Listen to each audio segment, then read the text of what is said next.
Welcome to 2 weeks of shows of the David Frost Show in Hollywood. During the next 2 weeks, we're going to be welcoming Glenn Campbell, Roy Rogers, Groucho Marx, Peter Fonda, Trini Lopez, Nancy Sinatra, Dennis Hopper, Lucille Ball, Dinah Shore, Lorne Greene, Henry Fonda, Nancy Wilson, Lawrence Welk, Ali McGraw, Carol Burnett, George Burns, Walter Matthau, and Jack Lemmon. And today we begin in the best possible way. Okay, Billy?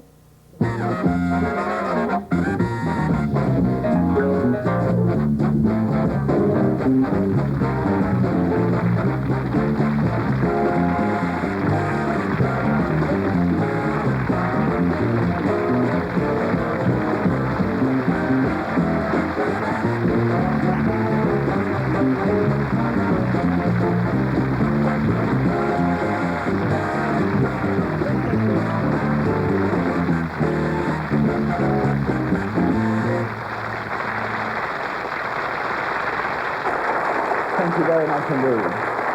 Thank you. Thank you very much indeed. It's great to be back here in Hollywood again. We were here for Richard and Elizabeth a few weeks ago, and we begin these 2 weeks. I was just saying some of the people we're looking forward to welcoming during these 2 weeks, but I said we begin in the best possible way, and we do.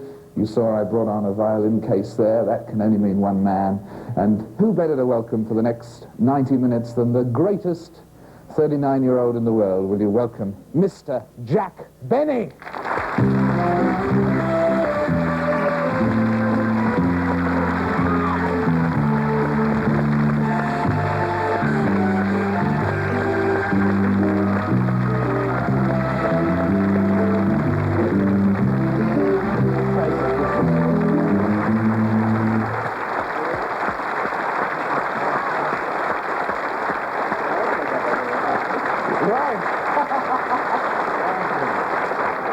Sit down.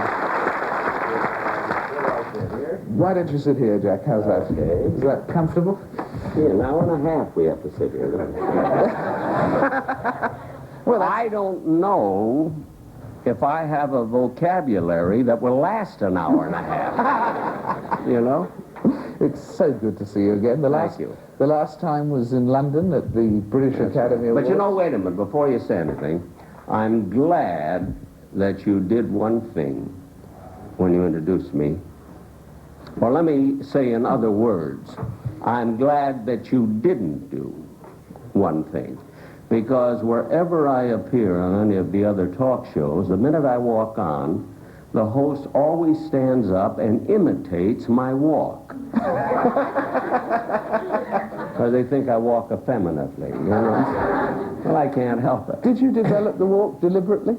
Or did it just happen to you? I love it. Deliberately? To be effeminate? No, that's the way I've always walked all my life. I can't help the way I walk. But and I'm glad. But anyway, doing an imitation of me wouldn't fit on this show. Because in the first place, you're from England. I don't walk like that in England. You see? Now ask me why I don't walk like that in England. Jack, I've always wondered, why don't you walk like that in England? This is such a lousy, corny answer. I'm not even going to answer it. There isn't anybody in the audience couldn't answer that. Somebody answer that. Why wouldn't I walk like this in England? I want to show you how simple and corny it is. Any suggestions? You know, what's your suggestion? Couldn't see for the fog. What'd you say? You couldn't see for the fog, the ladies. Hey, that's good. That is very good. It's better than my answer. My answer was going to be that the reason I don't walk like this in England, because in England I walk on the left side of the street, which isn't nearly as good as yours. Would you like my seat for an hour and a half? But Bob Hope's always talking about your walk and mocking you for your walk. Walks exactly like I do. And he always talks about my walking effeminately. He walks just like I do, except he cups his hands. Bob walks, you know how I swing my arm? Bob does the same thing, except he cups his hands. But otherwise, he's... Hope always looks to me like he's a head waiter bringing somebody to a good table.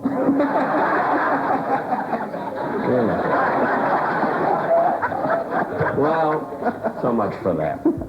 Last time Hey, this is intimate, nice. Isn't you know, it nice? I like this. I love the audience is right close. Isn't it great? They Yes, can get right at you. tear your clothes off, that's what they'll do. They'll tear your clothes off later. Last time I saw you were direct from, you'd had a smashing week in Dublin. You'd been playing the Gaiety Theatre in Dublin. Just a few weeks ago. Right, just Right. that was when we met. Did you enjoy that? I enjoyed it very, very much. I had one of the most memorable weeks. You know, if I were to say to somebody, what were the 5 or 6 greatest weeks you have ever had in your entire career in show business, I would have to mention Dublin. Because the audiences were marvelous, the people were wonderful, we did terrific business, you know. And when I left, and it was only there 11 days, you know, 3 days of rehearsal and a week in the show, it was almost a crying scene. You never saw anything like it. Everybody was so lovely. And the nicest, the most exciting thing, one of the most exciting things that happened was when I got back to my hotel, the Gresham, you know, the Gresham Hotel in Dublin, there was a message that President Eamon de Valera invited Mary and I to come to his, or Mary and me, rather. Mary and Mary. Us. No, Mary and me. The both of us. God knows I don't want to make a mistake like that in front of you. Or William Buckley. Incidentally, if I can digress for just a moment, then I'll get back. Then I'll get back. You can go anywhere you like. I saw the show. I can go any place I like? Well, it's very nice having seen you. No, I'll tell you something. I saw the show you did with William Buckley. Oh, yes, I did his know. show, yeah. And I watch his show and I watch your show. And both of you have such beautiful vocabularies that there were a few minutes at a time that I didn't know what the hell you were talking about. I'm trying to remember. But I knew I was going to watch it, so I had an interpreter with me. I had him sitting with me, you know. But anyway, We were in the I forgot what I was we were gonna in the Gresham Hotel, weren't we? I think we were in the Gresham Hotel and the messenger arrived. yes, with the a messenger, that messenger said, a message was there saying that President Eamon de Valera, a wonderful man, wanted me and Mary to come and visit him, and we did. So we went to this beautiful mansion, this beautiful home, and I was actually thrilled. And as we walked in, he was standing behind a desk, and he has this beautiful face, this lovely personality, and he was standing there with a smile on his face. He's like Arthur Rubinstein. You know how marvelous he stands and walks. Arthur Rubinstein is about 83 years old.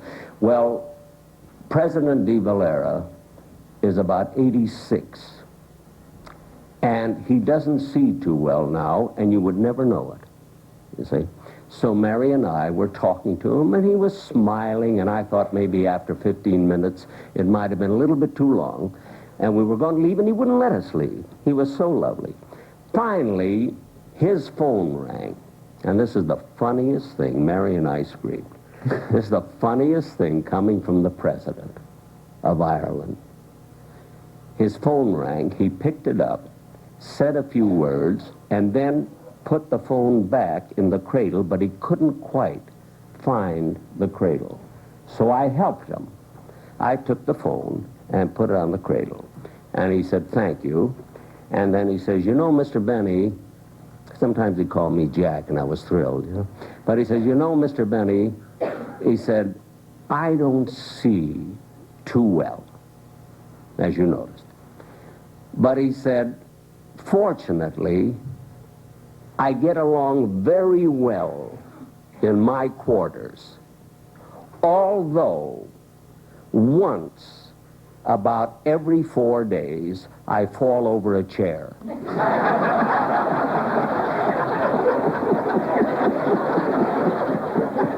Now, the thing that made me scream, here's the president who timed it. He didn't say once in a while I fall over a chair, but he pinned it down to once every 4 days I fall over a chair.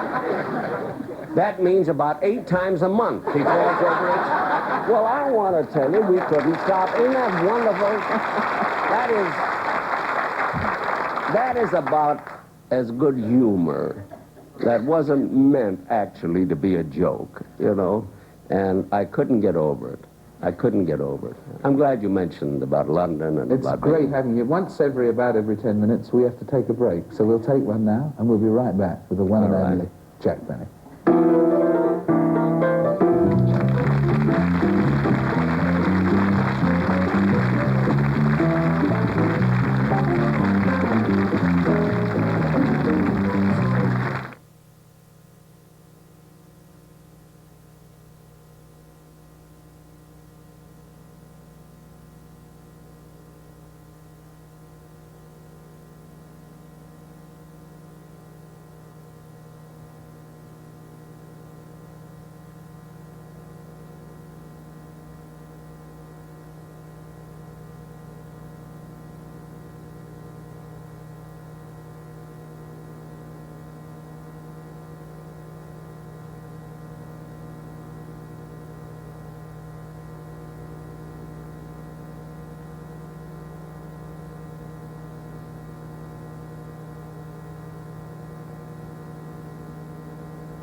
Welcome back with the one and only Mr. Jack Benny. Jack, why? I love the way they say one and only. I've never heard of another Jack Benny. One and only. I'm the one. I must be the only Jack Benny, I guess. There might be some people, other people. Do you like the one? Maybe Jack in Alaska or someplace. I don't know. You haven't run into them very much. No. Well, assuming for a moment then that you are the one and the only Jack Benny, how is it that you've been at the top all these years, and people who've been at the top for a year or two have written their autobiography, and yet search everywhere and you can't find anywhere you've never written yours? Now, why is that? You mean a biography? An autobiography? Yeah, you've never written your autobiography. My Life by Jack Benny. Now, I'll tell you why. I didn't even say anything funny. You timed it. No, I'll tell you. Let me tell you what happened. And nobody, this is the first time I've ever told this anyplace. Nobody knows this except my very immediate friends and, of course, my wife, Mary. About 3 years ago, so many people and publishers have asked me to write an autobiography. that I thought I'd write one. And there was a fine writer who was going to help me, and he was going to write it, you see, and I was going to give him all the dope on it, you see. Then I thought, no, if you're going to write an autobiography, you must write it yourself. I hate a book that says, my life as told to. You know, it's always so silly. It means that you didn't write it. Right. So I decided I was going to write this autobiography. I spent 2 solid years on it. I finished it last year. And you'll never read it, because I'm never going to let it go out. You see? Really? No. Now, let me tell you exactly what happened. You know, it's tough for me to write an autobiography because I haven't got that much time. You know, I'm doing 9 million things. But I did take the time, and I made notes first for about 6 months. Then I wrote my autobiography, and I decided I would not read it after each chapter. I decided I would wait till the book was finished. And I did. And I read it, and I didn't like it. It didn't sound like me. I'll explain later why, as long as you want to ask this question, because I should explain why. So then I thought maybe it's because I know myself too well that I don't like it. Maybe I'm too close to me. So I let my manager, who's been my manager for years, a fellow named Irving Fine, whom you know very well, a wonderful fellow, very smart, and I let him read it. As I want you to read the book, tell me exactly what you think. He read it, and he said to me, Jack, I have to agree with you, it is not good.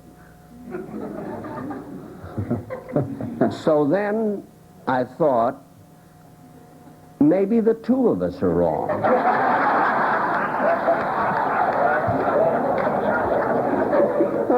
You know, he's too close to me. Right. So I let my director, Freddie DeCordova, whom you know also, who has directed most of my television shows, and Freddie spares me nothing. He read the book, and I said, Freddie, what do you think of it? And he just looked at me and went,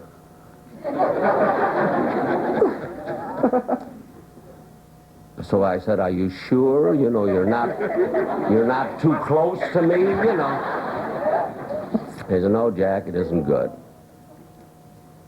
So then I thought, maybe the three of us are wrong. So I let my writer, Hilliard Marks, whom you've met, been with me for years, my head writer, he read it. He didn't like it, and I said, well, Hilliard, maybe you're too close to me. So he stepped back a little.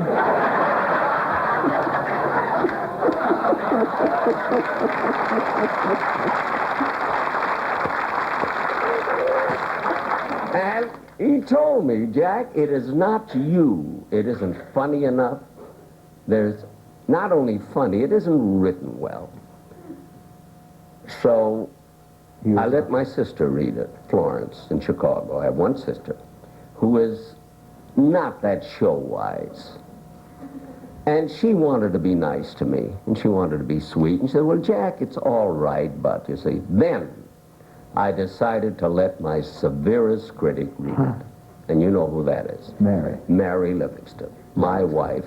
And not only is she my severest critic, but she actually knows, David, she knows more about show business than I do when it comes to knowing what is good, why it's good, why it isn't, the reason it isn't. She knows all of these things.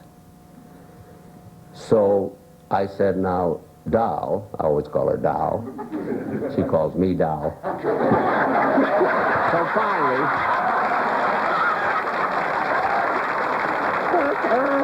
so I said, Mary, I want you to read this very, very carefully, and just don't read a little bit of it, read quite a bit of it. And Mary, who's a lovely girl, and who doesn't say terrible things, and who doesn't swear, and doesn't say anything, she said to me, well, Dal, I said, what did you do? Did you read it? She said, yes, Dal. I said, what'd you think of it? She says, it stinks. Now, for Mary to use a word like it stinks is like a four-letter word coming out of Leo DeRocha. That's what it's like. So when Mary didn't like it, I even let my closest friend read it, George Burns. And George was very nice about it. George says, Jack, there are a lot of good things in it, but for you to wait all these years to write a book, it's ridiculous unless you write something great, you see. And incidentally, if I may digress again. Yes. Do you know how George always introduces me to his friends? He's been doing this for 20 years. He has yet to introduce me as Jack Benny. How do you think he introduced me? No idea. Like if I were to meet you for the first time and George introduced me to you. He'd say, David, I want you to meet Mary Livingston's husband. George doesn't think anybody knows me. You know, that's what he does all the time. But George read it, and he said, Jack, either you should write a joke book with the funny gags, or you should write a better book than that. So I merely threw it away. I tore it up, and I wouldn't let it go out. Now, may I explain to you, are we taking too much time? None, no. May I explain to you what's difficult about a fellow to write an autobiography? Yes, because I was wondering why it didn't work. I would rather have a biography by someone, a great writer who knows me, who likes me. And there have been some, you know, I remember once Robert Sherwood, the playwright. He knew more about me than I did. He could have written a book about William Saroyan. Maybe you wouldn't understand it, but he could write a book about me, you see. Let me tell you what's difficult, David, about writing an autobiography. The nice, wonderful things that have happened in my life that I would like to people to know about, I can't say those things about myself. You see? It sounds like you're bragging, it sounds like you're egotistical, and I want the people to know the wonderful things, the real great things that have happened. I can't say it. If you were writing a book about me, you can say those things. What? You see? So I can't. And another thing, I'll tell you another reason it's tough for me to write an autobiography. Mine would not be a Horatio Alger story. You know, people love to read books where a man was so poor that when he was a kid, he sold newspapers barefoot in the snow. Well, I was never barefoot in the snow. In fact, I was going to call my book, I Always Had Shoes, which was a great title. You know, because this never happened to me. My father and mother, my father wasn't rich, but I didn't have to sell newspapers out in the cold.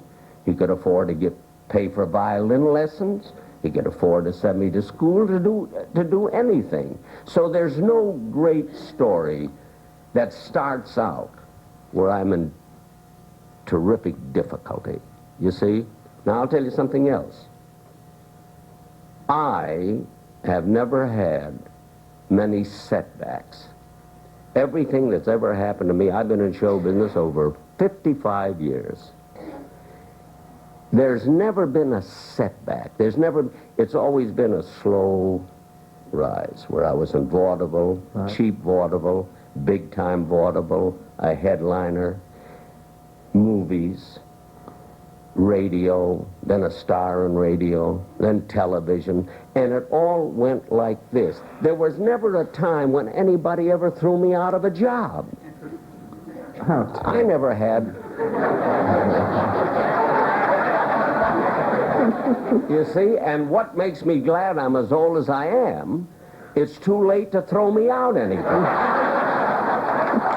You know what I mean?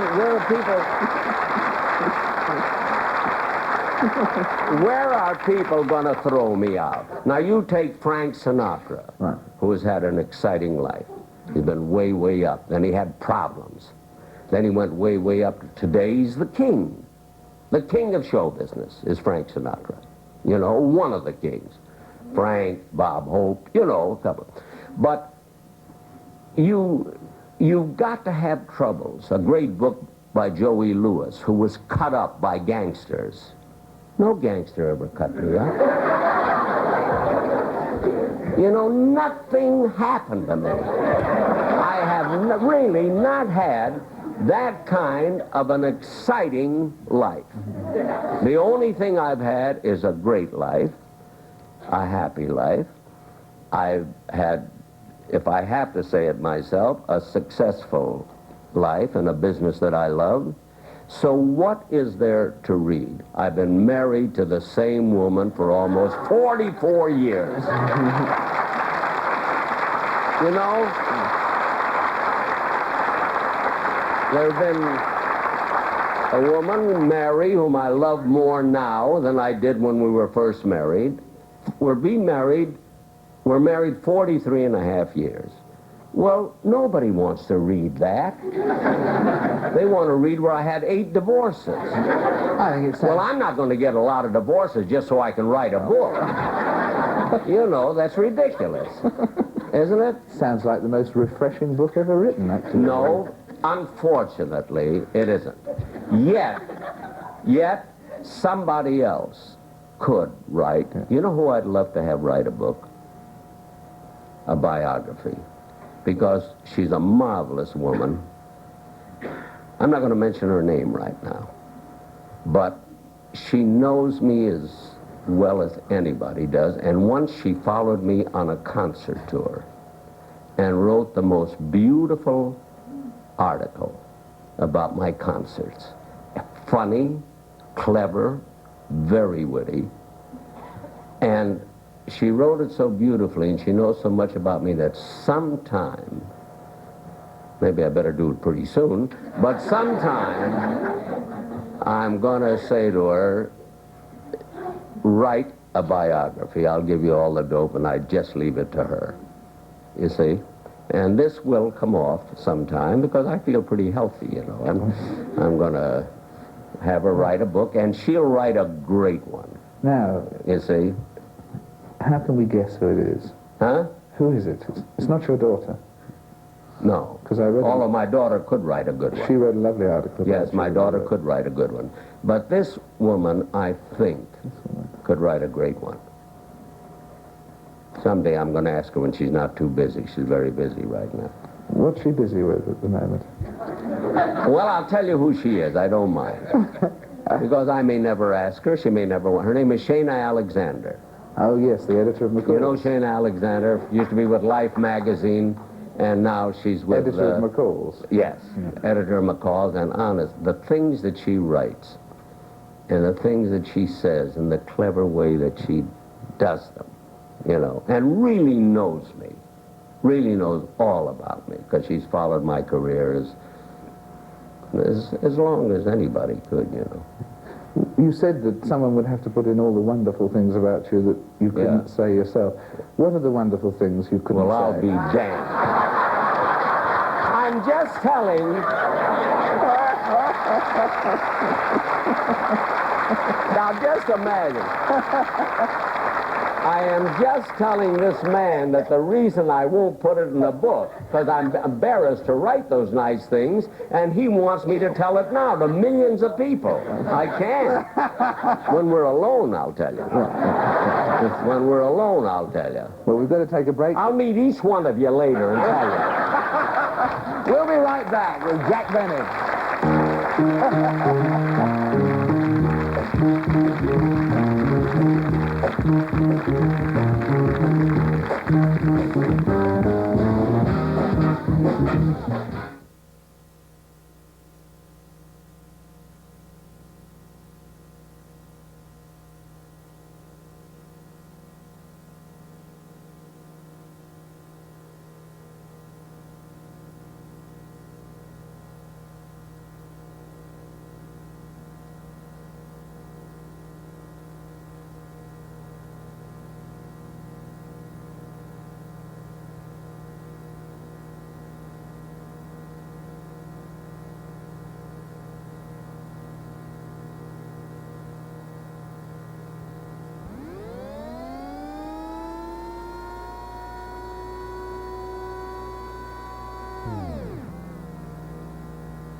Welcome back with the one and only Jack Benny. I've said it again. What do you think? You know, I want to say something. This is one of the cheapest shows I've ever been on. You sit here for an hour and a half and they bring you water. You would think a drink, right? What would you like? Maybe get you some Jell-O or whatever you like. I didn't need Jell-O when I worked for it.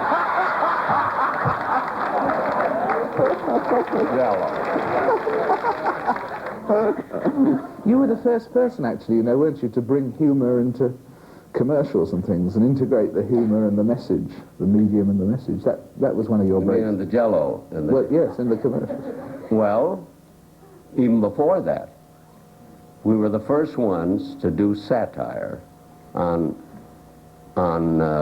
television. And the first sponsor was Canada Dry Ginger Ale on radio. You know how I got in radio? I was on an Ed Sullivan show. Ed Sullivan asked me to come on his show. He did a sports show. And I said, well, what do we do? He said, oh, you and I'll write something. Yes. And I went on Ed Sullivan's show, and the Canada Dry Ginger Ale people heard me, and that put me in radio. And this is after... That famous first line that's always your great first line on radio when you announced yourself, didn't you, and said, good evening, this is Jack Benny.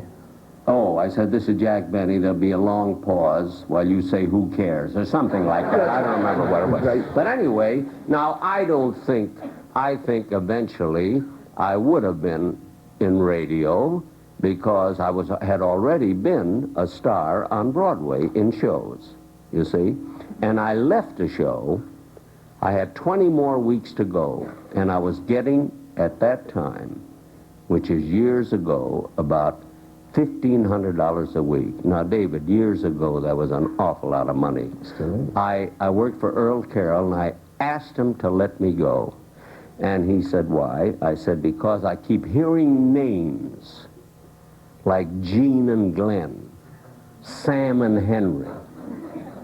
Gene and Glenn with actually no background, and the whole United States knew them from radio. I said, I must get into radio.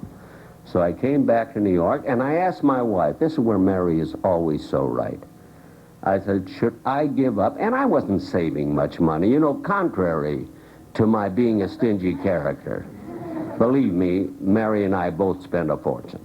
So I didn't have much money. And I said to Mary, I said, doll, what should I do? Should I give up this show at $1,500 a week, because it was going on the road, and go into radio? She says, if you think you want to go into radio, you give up that show at $1,500 a week. And I gave it up. Now, I was in vaudeville, of course, during that time, but vaudeville was dying. So finally, Ed Sullivan said to me, Jack, come on my show, you know?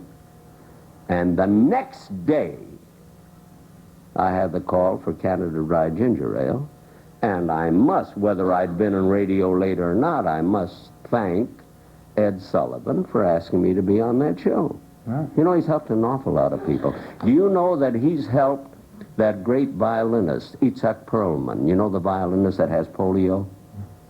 Every time I see Perlman, he says, always thank Ed Sullivan for me, for bringing me. He brought him from Israel here, you know. Oh, he's brought... Incidentally, I'm giving 3 concerts in Israel in October with Zubin Mehta. He's going to conduct the Israel Symphony Orchestra, and I'm going with him. I joined him in Paris with Arthur Rubinstein, and we're going to Israel, and Rubinstein gives his 3 concerts, and I give mine all with Zubin Mehta. I'm quite excited about that. It's a pretty impressive trio, isn't it? Yeah, I think it's great. But that's not what we were talking about. What was it? That's what we were talking about. Canada Dry Ginger Ale, we were just... No, but something else you asked. Getting into radio. No. Integrating commercials. Oh, yes. Now, let me tell you what happened. You see, Ed Wynn was the first one that actually did comedy commercials, but he only did it in this way. When his announcer would say, Well, because he was with Texaco then, you know. Texaco gasoline is so and so and so. And the wind would say, is that so? And things like that. But never did satire. So finally we decided we would satirize commercials. And they were very funny. But the sponsor wasn't sure that he was going to like it. Finally we did one where the sponsor nearly threw me off the air. Now, I'll tell you what it was. It was the funniest commercial. I didn't pan Canada Dry Ginger Ale. I just didn't say whether it was good or not. See? Here's the commercial we get. Now, I want to leave it to the audience. This isn't a funny commercial. I said, you know, ladies and gentlemen, we have a salesman for Canada Dry Ginger Ale whose territory is the Sahara Desert. And one day he was walking along with cases with Canada Dry Ginger Ale, and he ran into a caravan, a lot of people who were dying of thirst. So he gave each one a glass of Canada Dry Ginger Ale, and not one of them said it was a bad drink.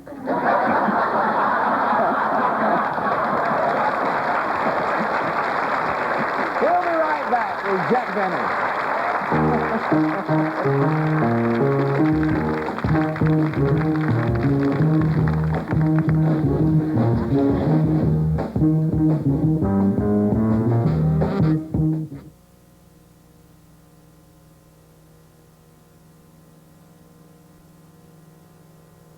Thanks.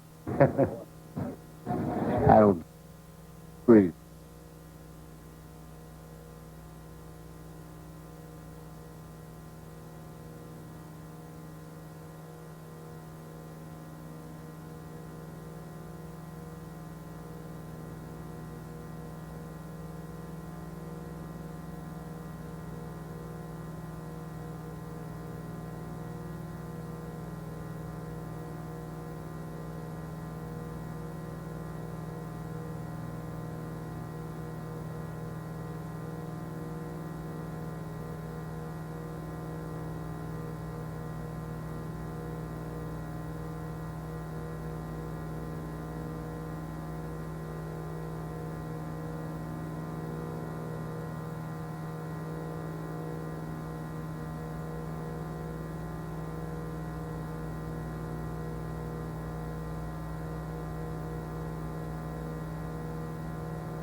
Welcome back with Jack Penny. Well, that commercial went great here in the studio. Did Canada Dry love it? It went great with the people, except Canada Dry Ginger Ale was afraid. They said he didn't say one thing. I said, well, I didn't say it was bad. They said, no, they didn't like. Now, what happened? So they wanted us to cut out all comedy commercials. So we begged them. The agency even begged them. Let it go another few weeks and see what happens. And fortunately, within the next few weeks, Canada Dry Ginger Ale people got all kinds of letters saying how wonderful it is to be able to listen to funny commercials.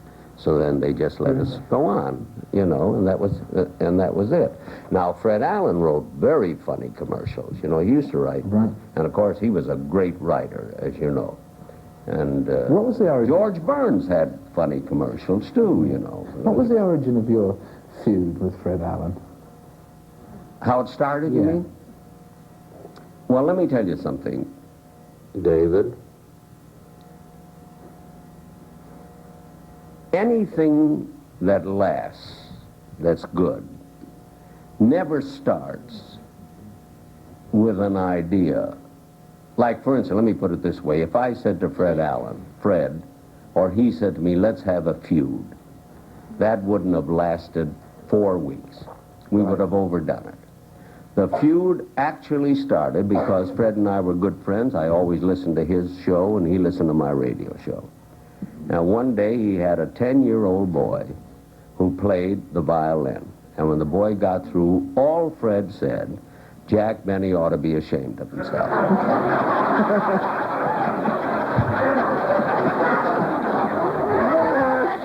So I answered him some kind of a joke where I said to Mary, who was playing the part of my secretary then, supposedly, I said, Mary, take a note to Fred Allen. This is on my program, which he's listening to. And I had some kind of a joke, which I do not recall at the moment, that meant that I could play when I was 10 years old as well as the boy, but it was done in joke form. Do you know what Fred did the next week? He brought people from my hometown, Waukegan, Illinois, on his show to prove that I couldn't play the violin. So the next week, I brought people from Waukegan to prove I could play the violin. This feud went on and on and on for years and years and years until this great, great comedian passed away. In fact, we were in the feud for 8 months before we even discussed it with each other. You know? Really? Oh, That's right. That's how. Now, that's why it was successful, you see, because we didn't make it up. We didn't say, let's have a feud, because that wouldn't... But Fred was an amazing guy. He used to say the most awful things about me. He was faster than I was. You know? He used to say the most wonderful things about me. And some of the jokes that he would tell, like George Burns, who tells outlandish things about me, even though they're true. He embellishes them in such a way. You see, when I tell what George Burns does to me, I tell it truthfully. He keeps adding and adding and adding till it's impossible almost to believe, but they're true. And Fred Allen, he would do jokes about me like this. For instance, when I first became successful, or after I'd been successful quite a while, and I had this feud with Allen. This is before they built the school in my name in Waukegan, Illinois, the Jack Benny Junior High School. So they didn't have it then years ago, but they did plant a tree in my honor in the courtyard of the courthouse in Waukegan. And in a very short time, the tree died. And nobody could figure out why it died. And on Fred Allen's show one day, Fred said, you know, with that nasal twang, the way he talked, Fred says, how do you expect a tree to live in Waukegan with the sap out in Hollywood?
never mentioned in 43 years. This, I'm telling you the truth. That big a fight we've never had. But let me tell you silly things that happen when you're first married.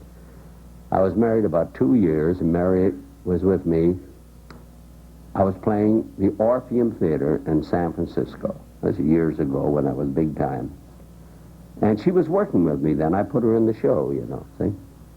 You know, when I found Mary, she was selling hosiery in the May Company. Right. And didn't want to go into show business at all? No. And I took her out and married her. And, you know, once you take something out of the May Company, you can't bring it back. You know?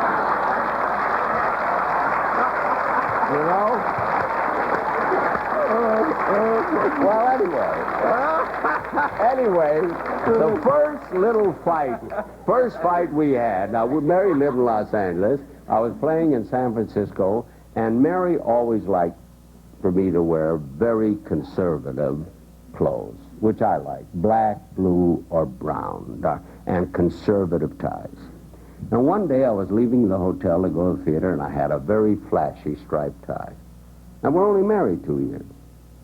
She said, "Where'd you get that tie?" I said, "I bought it." She said, "Well, take it off and put on another one."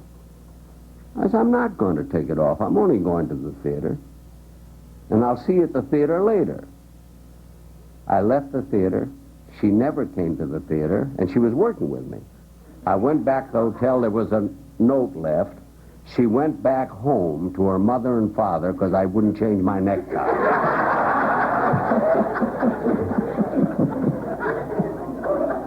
How do you like that? This is true. Now, once at the Palace, New York, we were working together. And I was talking to a girl on the phone that I used to go with. She called me to congratulate me and say hello. And Mary got mad at me because I talked to her for a while. I said, "But Mary, I used to go with her. We almost got married."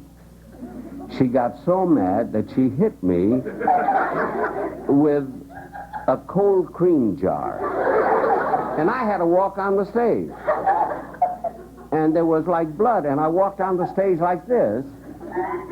And Freddie DeCordova said to me, he said, "I guess that's where you got that habit of working like that." This is what happened, you know? We'll be right back with Mr. Jack Benny.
Welcome back with Mr. Jack Benny. Jack, it's such a great joy having you here, isn't it? Isn't it?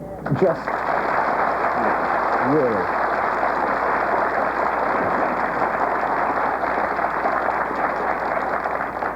And you mentioned concerts just now. We'd love to see a little of your mastery of this great instrument. I love that concert of yours I saw in London at the Royal Albert Hall. That's the only time I've seen your concert. It's marvellous. Will you take out the old violin for us? Which one is this? I have two in here. There are two. Yeah. Would you take one out for us? Huh? I'll tell you why he wanted me to do this, which he didn't mention. Well, I was going to... He saw my concert with the London Philharmonic Orchestra at Albert Hall. And after the concert, he said to me, "You know, Jack, I know you're not a good violinist. And you're not supposed to be, but I don't know too much about music. You fool an awful lot of people." Because I heard them applauding, hollering bravo. And I don't know enough about it, he said to me.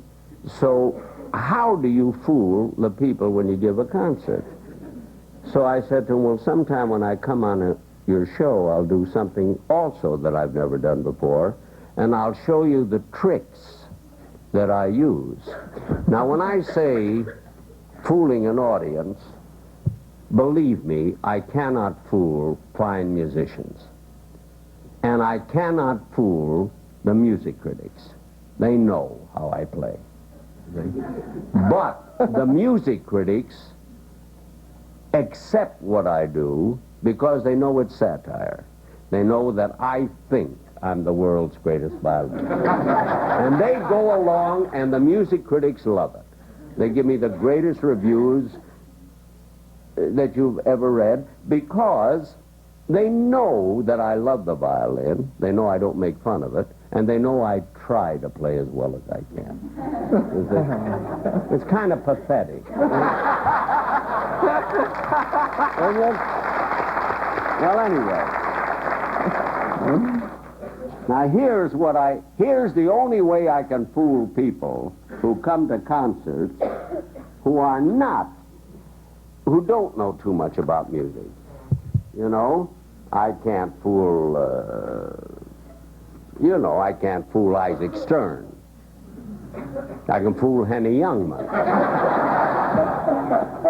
Like when you play cadenzas, fast cadenzas. Now, what would Henny Youngman know about that?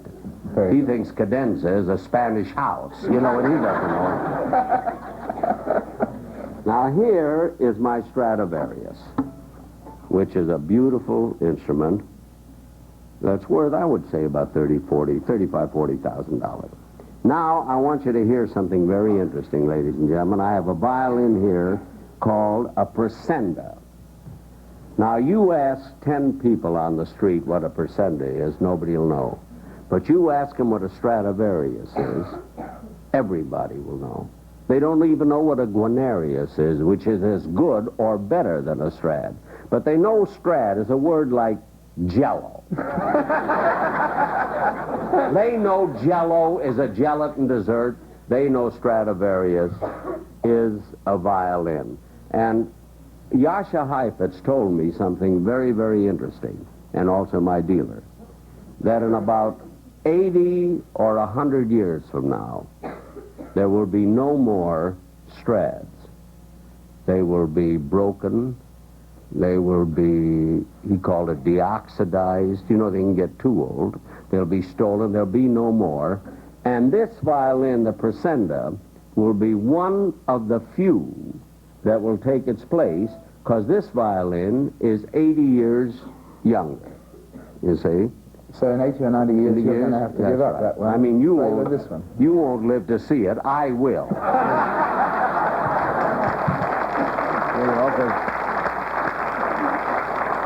The way I take my time. Now, I'll try and show you what I do to fool an audience that doesn't know too much. about music who come to see me. I'll use a mute because I don't want to keep everybody awake. Because I have no accompaniment. Now, when I give a concert, which you saw, the one you saw in Albert Hall, I usually open with a number called Sigourneyweisen or Gypsy Airs. And I'll tell you why I open with that. Because it starts on the G string. The soldiers love it.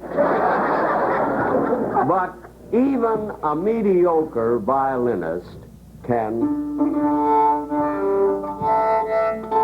Well, I'm not going to... But however, on a G string, a violinist, even if you're a lousy violinist, you can play better on the G string than the other string. You see, it's easier. So I make it a point to open with... You see, I make it a point to open with Sigourneyweisen, which starts, even if you scratch, it doesn't make any start.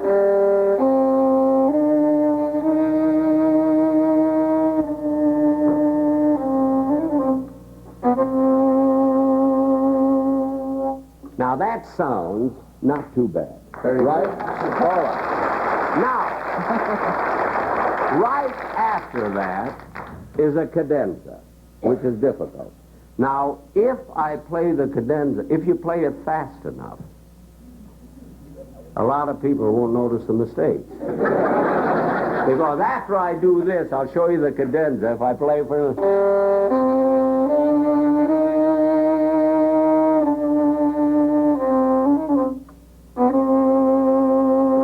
The next is...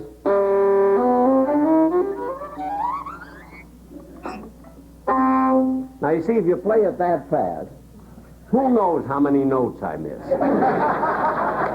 Now, if you play it slowly...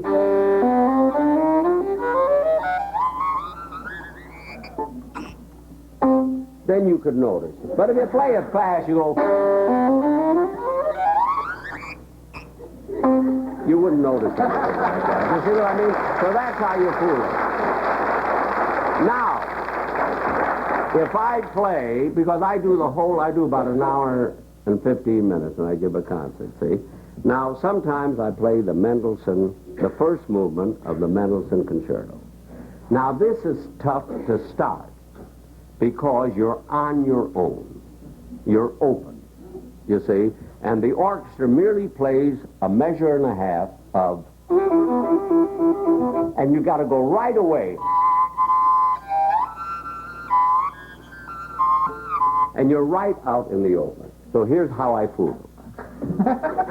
I say to the conductor, no matter where I play, whether it's Carnegie Hall, I say, look, we'll play Mendelssohn now. I say, vamp till ready. Now, that's pretty silly, isn't it? For Mendelssohn, vamp till ready. He said, what do you mean? Well, I have this frame. So I say, instead of just going... go... Then by this time, the audience is laughing. And when they get to laugh loud enough, then I go... Now, I'll show you what I mean. Let me show you what I mean right with this audience. I can do it right with this audience. When I tell you to laugh a little bit, then louder. Then when I tell you to really yell, I'll show you how easy it is to fool an audience. Now I say, vamp till ready, so we start. Laugh a little bit. Louder. Real loud.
Welcome back with Jack Benny. What else do you do with the violin to fool us?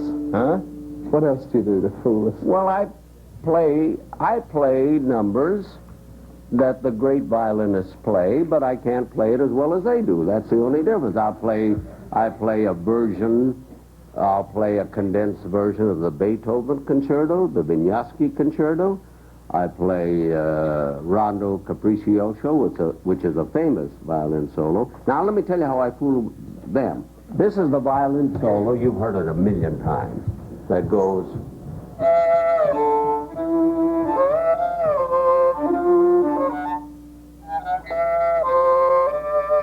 Well, the way I fool them there is I do imitations of great violinists. You see, so they're laughing.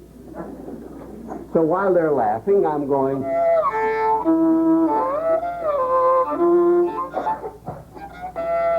And my last imitation, I wish we had time to do it, I do Isaac Stern, I do Heifetz, I do Michelman. There's a great violinist called Joseph Szigeti, who the concert goes. And for the finish, I do an imitation of Arnold Palmer, the golfer, if he also played the violin. And that's a great imitation. How do you mean? I don't know if we got time to do it. Yes. It takes a while, have we? Yes. Well, here's the way. After I do the imitations, each violinist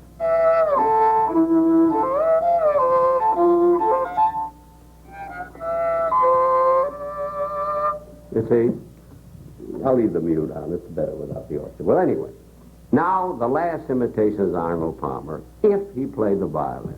And I'll do this for you. I do this. Now you hold this. And take out the other bow, too. Hold both bows. There it is at the bottom. That's right. And don't touch the hair on the bow. Right. Just like this. Right. And hold the violin. Hold both bows in one hand, the violin, like a caddy. And this is if Arnold Palmer were a violinist playing this same number. So here's what I do.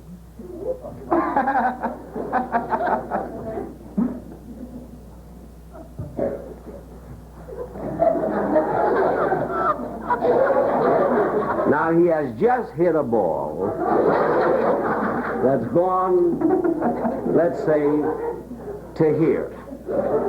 So he walks up to the ball.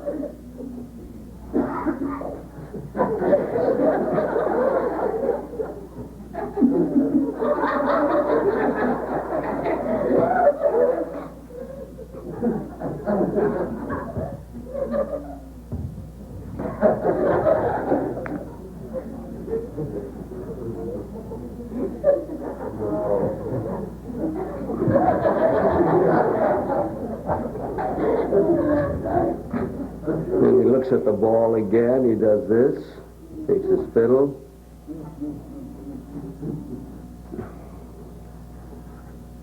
And he takes a ball, one of the balls.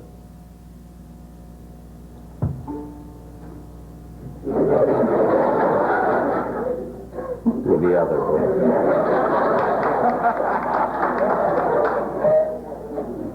Now this is Arnold Palmer, getting ready to hit the ball.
Welcome back with Jack Benny and Arnold Palmer.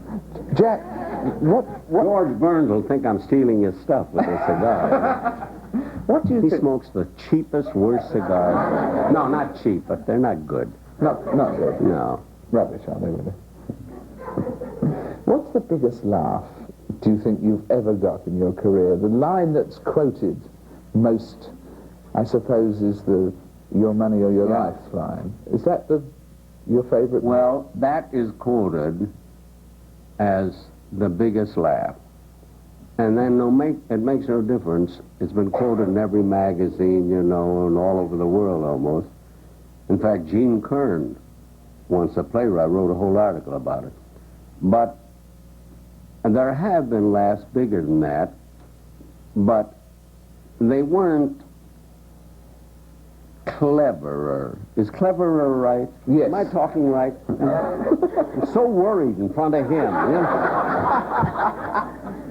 This Englishman, he drives me nuts. No, but it was, maybe some of these people do not know the original joke. The original joke that it was written up for years and years and years is I was supposed to be leaving Don Wilson's home. And as I leave his home late at night, a hold-up man comes up and says, "Hey, fella, your money or your life?" And there's a long, long pause, which got a big laugh. He says, "Come on," I said, "your money or your life?" And I said, "I'm thinking it over." This is one of the biggest laughs and was widely written, you know, and explained. But there have been other laughs. Mary got the biggest laugh that we ever received by just 3 words, by just telling me because of a terrific situation, which I think is too long to go into, a terrific situation where I start to talk and Mary merely says, "Oh, shut up." Now, that doesn't sound funny unless you know the situation. That's the longest laugh Really? we have ever received, you see. Now, the biggest laugh, one of the big laughs, comparable to the ones we're talking about, was in my dressing room once. Rochester is supposed to be in my dressing room. This was a television show. And a messenger boy brings in a telegram for me. And Rochester takes it, and he says, Rochester says, "Wait a minute, boy." And he puts his hand in my trousers pocket, which is laying over the trunk. And he says, there I know I'm right, laying, not lying. Right, excellent, Laying. excellent. I'm glad this hour and a half is over. Anyway, he took a quarter out of my pocket and tipped the boy.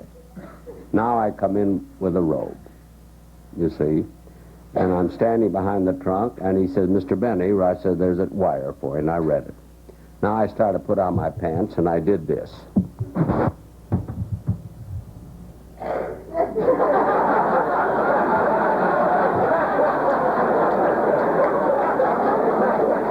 I said, "Rochester, who took a quarter out of my..." That's one of the biggest ones that we ever had.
Jack, I've been looking forward to this ever since we arranged it, but I couldn't have believed I would enjoy it as much as I have. I can't say thank you. Well, I certainly enjoyed it. It was a lot of fun. Mr. Jack Benny.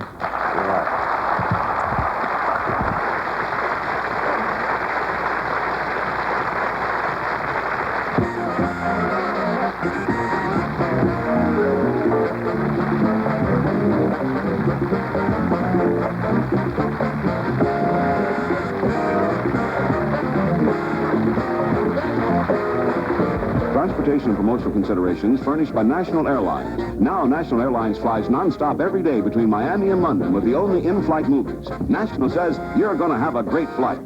And Chevrolet, featuring the new Caprice sedan that provides what other cars only promise. Get on the move with the luxury one of the Chevrolet 70s, Caprice. While in California, the staff of the David Frost Show are staying at the world-famous Ambassador Hotel, completely renewed from the spacious rooms to the exciting now Coconut Grove. Stay in the center of Los Angeles at the Ambassador.